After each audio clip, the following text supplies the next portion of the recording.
If your toddler is in a pushing phase around other little kids, responses like this: no hitting, we don't do that. If you do that again, we're leaving and you're not getting TV for the rest of the week. Gentle hands, baby, gentle hands. Let's use gentle hands. It's okay to be angry. It's not okay to push friends.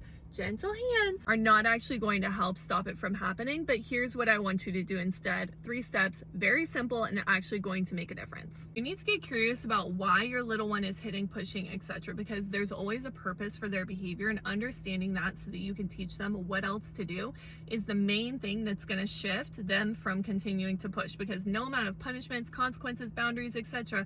will help if they still don't know what else to do. Okay, so if they're doing it because they're trying to interact and play with other little kids, teach them how to go up and say hello. If they're doing it because they're frustrated and they want a toy, we've got to practice some frustration tolerance and how to ask for a turn. If they're doing it because they want your attention, they know they can get it, let's teach them another way to say, hey mom, can you play with me, or get your attention.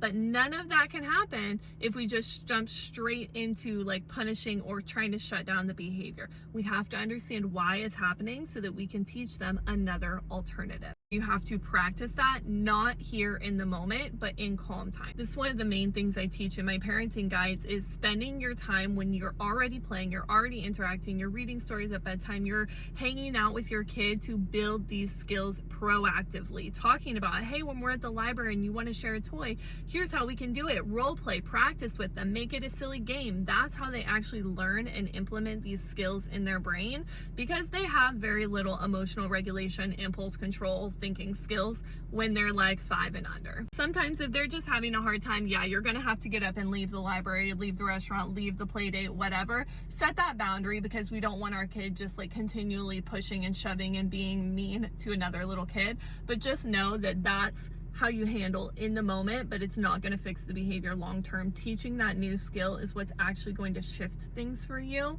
and that's where you're going to start to see a change in their behavior in a way that actually makes a difference.